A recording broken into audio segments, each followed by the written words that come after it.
សម្រាប់មនុស្សស្រីដែលមានផ្ទៃពោះគឺចាស់ចាស់ហាមដាច់ខាតអត់ឲ្យទៅពិធីបុណ្យសពទៅមើលអ្នកជំងឺនៅមន្ទីរពេទ្យអត់ឲ្យចាក់បញ្ចូលនៅពេលយប់ហើយក៏អត់ឲ្យញ៉ាំបាយក្រោកក្រោយគេដែរប៉ុន្តែបងស្រីគឺគាត់បានធ្វើខុសអីដែលចាស់ចាស់ហាមទាំងអស់តែម្ដងបងស្រីក៏ប្រាប់ថាចេះពេលដែលគាត់ទៅងន់កូនទី1ទាំងអស់គ្នាគឺគាត់អត់ស្ដាប់តាមម៉ាក់គាត់ហាមឬក៏ម៉ាក់ក្មេកគាត់ហាមអីទេអីដែលចាស់ចាស់ហាមគឺគាត់តែងតែប្រឆាំងឲ្យបំពេញជានិច្ចដោយសារគាត់ជឿថាមនុស្សដែលមានទងន់ហ្នឹងមានបញ្ហាឬក៏អត់អាស្រ័យលើសុខភាពគាត់ថាក្មួយស្រីដូចចិត្តផ្ទះគាត់ដែរដែលត្រូវជាក្មួយស្រីដែលគាត់ស្រឡាញ់ដូចកូនអញ្ចឹងបានលងទឹកស្លាប់ទាំងអស់គ្នានៅពេលដែលកូនស្រីនឹងលងទឹកស្លាប់2ថ្ងៃបានរកសពកូននឹងឃើញនៅពេលដែលរកសពឃើញគាត់ទៅមើលភ្លាមហ្មងទាំងដែលម៉ាក់គាត់ប្តីគាត់ហាមឲ្យទៅគាត់ទៅមើលហើយសភាពសពដែលគាត់ឃើញទាំងអស់គ្នាគឺសភាពរបៀបថាហើមហើយហើមនឹងលឹបភ្នែកប៉ុន្តែមាត់ចំហចេះមាត់កូនស្រីនឹងចំហអញ្ចឹងហើយរបៀបខ្លួនទៅទឹកជោកសើមហ្មង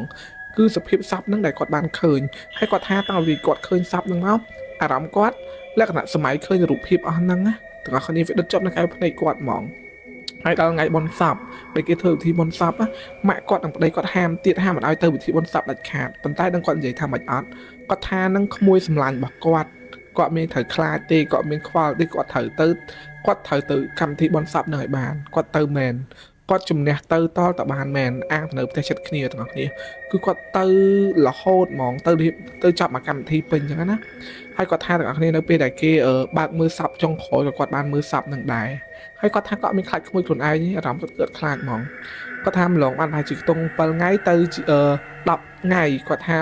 តាមដែលគាត់ចាំបានគឺពេលហ្នឹងគាត់ត្រូវនៅផ្ទះតាឯងណាម៉ាក់គាត់ធ្វើម្ហូបនៅខាងក្នុងប្តីគាត់ទៅធ្វើការគាត់អង្គុយនៅខាងក្រោយអង្គុយនៅខាងក្រោមផ្ទះហ្នឹងអង្គុយចាក់នេះទាំងអស់នេះចាក់រូបនៅមួយជុលលោហើយគាត់តែម៉ាក់គាត់ឃើញប៉ុណ្ណឹងម៉ាក់គាត់ស្ដីឲ្យថាមិនបានត្រូវចាក់អញ្ចឹងមនុស្សស្រីទងន់គេឲ្យចាក់អញ្ចឹងទេដោយសារកាត់កូនពិបាកកាត់កូនអីប៉ុន្តែគាត់ស្ដាប់សោះគាត់ចាក់ហើយនៅពេលដែលម៉ាក់គាត់ចូលទៅក្នុងផ្ទះបាយវិញគាត់អង្គុយមើលទៅមាត់ទ្វារគាត់លក្ខណៈអង្គុយចាក់បដាអង្គុយមើលមាត់ទ្វារទៅបដាភាំងព្រោះគាត់ចំណាំបានថាគ្រប់ពេលដែលក្មួយគាត់បលេងគាត់អញ្ចឹងវារត់មកតាំងវាតែងតែរត់មកឈប់នៅមុខទ្វារវាស្រែកហៅវាស្រែកហៅអញ្ចឹងហ្មងពីមាត់ផ្លូវអញ្ចឹងនៅពេលដែលគាត់អង្គុយគាត់ថាពេលនៅថ្ងៃចេះសប្បុរសគាត់មើលទៅនឹងគាត់មានអារម្មណ៍ថាជាក្មួយស្រីគាត់ដើរមកគាត់ឮសំឡេងស្រុបដើរមកហើយប៉ុន្តែបាត់សលេងនឹង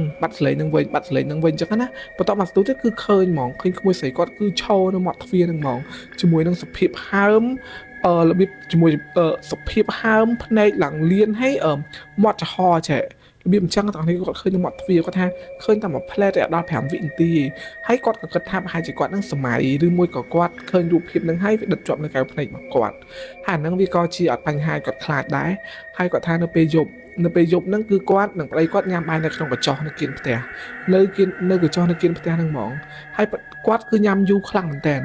ញ៉ាំយូរប្តីគាត់ខំញ៉ាំឲ្យយូរដើម្បីឲ្យបងស្រីដែលជាអ្នកទងន់ហ្នឹងគាត់ញ៉ាំឲ្យបានមុនហើយងើបមុនប៉ុន្តែគាត់នៅញ៉ាំលែញ៉ាំលេង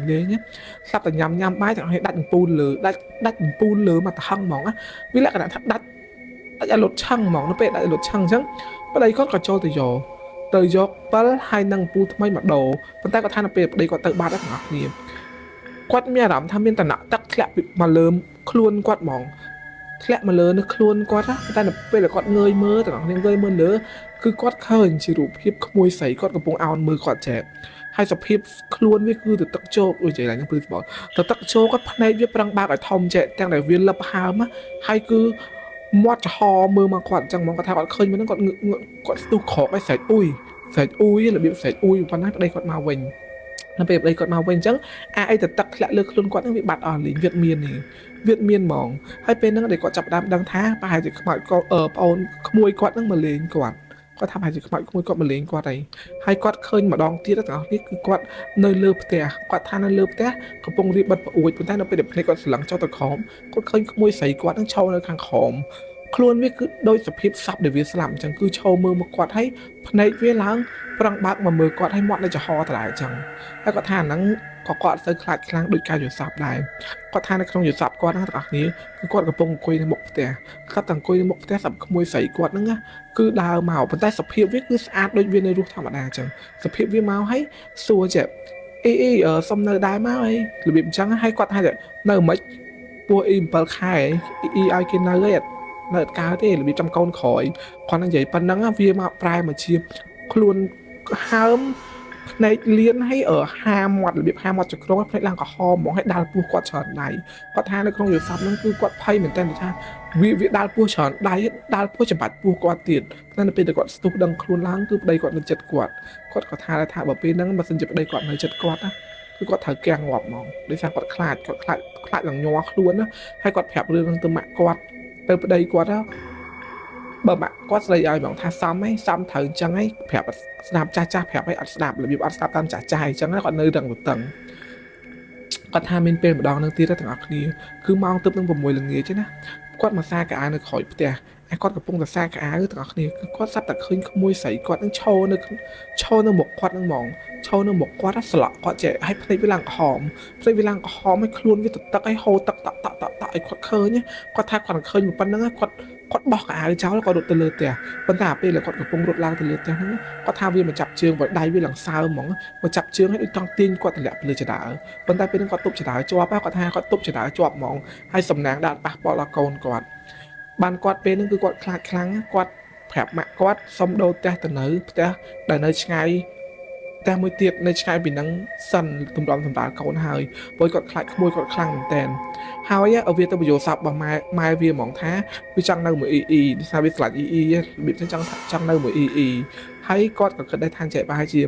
ខឹងដែរឲ្យអ្នកផ្សេងមកនៅហើយមិនឲ្យវានៅអញ្ចឹងណាទើបវាខឹងខ្លាំងហើយចង់សម្លាប់កូនក្នុងពោះគាត់អាហ្នឹងគឺជាអីដែលគាត់ប្រាប់ទាំងអស់គ្នាហើយទាំងអស់គ្នាជឿលើអីដែលចាស់ប្រាប់អត់ព្រោះអីតាមទំនៀមទម្លាប់ហ្មងដែលមូលហេតុដែលចាស់ហាមិនឲ្យទៅពិធីបុណ្យសពហ្នឹងដោយខ្លាចថាមានពពួកខ្មោចអាយហោងឬក៏ខ្មោចស្អីហ្នឹងមកស្ថិត100អញ្ចឹងរបៀប100អញ្ចឹងអាហ្នឹងខ្ញុំអត់សូវច្បាស់ដែរតាមដែលចាស់ប្រាប់ទេហើយទាំងអស់គ្នាទោះជឿឬមិនជឿក៏ដោយបើសិនជាយើងឆ្នាក់តងន់ណាគឺហាមដាច់ខាតហាមប្រឆាំងជំនឿរបស់ចាស់ព្រោះគាត់កើតមុនយើងប៉ុន្តែបើជំនឿណាដែលលក្ខណៈរៀងខុសពេកក៏យើងបាត់ធ្វើតាមគាត់ដែរនឹងទាំងអស់គ្នាសម្រាប់រឿងហ្នឹងគឺមានតែប៉ុណ្្នឹងទេហើយបើទាំងអស់គ្នាមានរឿងចែករំលែកអាចធ្វើការឆាតមកក្នុង account IG ខ្ញុំបានបាយ